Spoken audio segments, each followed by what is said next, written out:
Every afternoon, Thomas the Tank Engine puffs along his branch line with Annie and Clarabelle. First, they pass the water mill.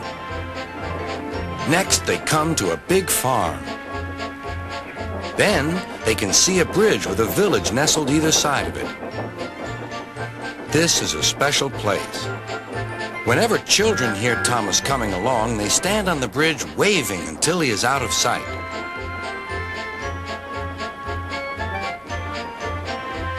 One day, Thomas was running late. He had stopped at the signal before the bridge to talk to some new children. Percy the Green Engine was waiting too. "Hurry up, Thomas," called Percy when the signal dropped.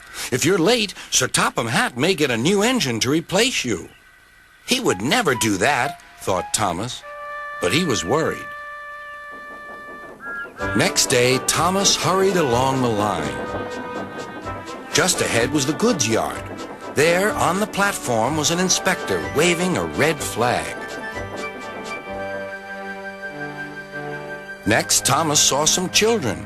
They were waving too. Something must be wrong, thought Thomas.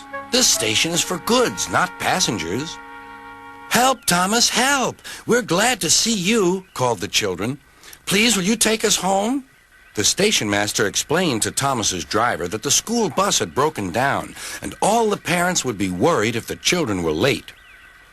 Thomas waited as the children walked down from the bridge.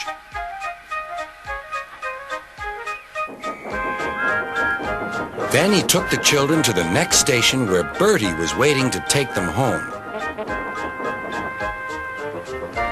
When Thomas finished his journey, he was very late.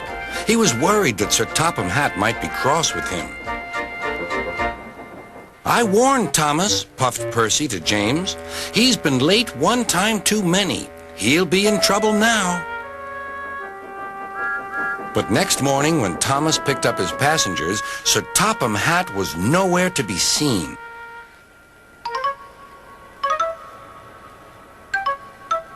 "Thank goodness," sighed Thomas.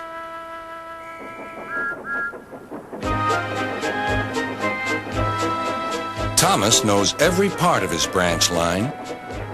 Just ahead was a stretch where the hot sun had bent the rails on the track.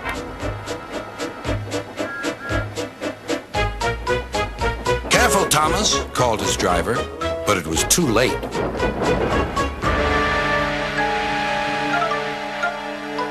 "That's done it," said his driver. "We shan't get any further today." "But what about my passengers?" asked Thomas. "Don't worry, they'll be looked after," replied his driver. While workmen repaired the line, Thomas had to shunt freight cars in the yard. Bertie came to see him. "I understand you need my help again." "Yes, Bertie," replied Thomas sadly. "I can't run without my rails." Bertie set off to collect Thomas's passengers.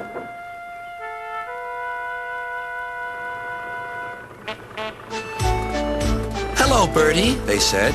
"We're glad you're here." Bertie drove along the road that runs by the railway.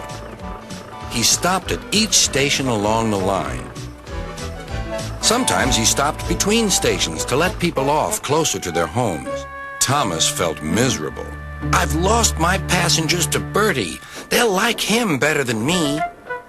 Sir Topham Hatt arrived. "Your branch line is repaired. I'm going to change your timetable so that you and Bertie can work together more." When Thomas reached the station, there, to his relief, were all his passengers. Bertie is a good bus, but we missed our train rides with you, they said. Later, Thomas spoke to Bertie. Thank you for looking after my passengers. That's all right, Thomas. I like to make new friends, but I'm glad to share them with you. You're a good friend indeed, replied Thomas, and always will be.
Hello, slow coach. Slow coach? Ignore him, Thomas. He's teasing again. But I'm not a slow coach. I can be faster than him, and I'll show him I will. Oh, Thomas!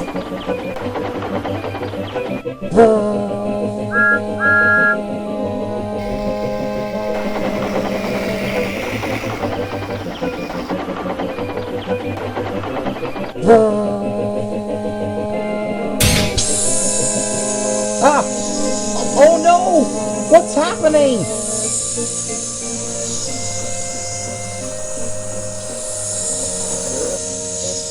Oh!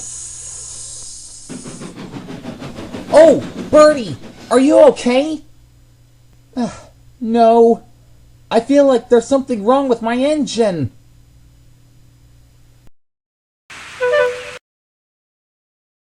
Oh! I blew a gasket, and I have passengers to take where they want to go.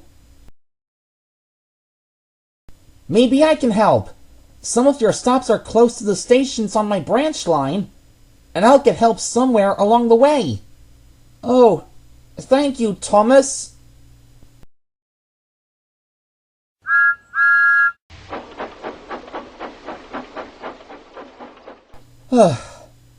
It's good to have a friend like Thomas.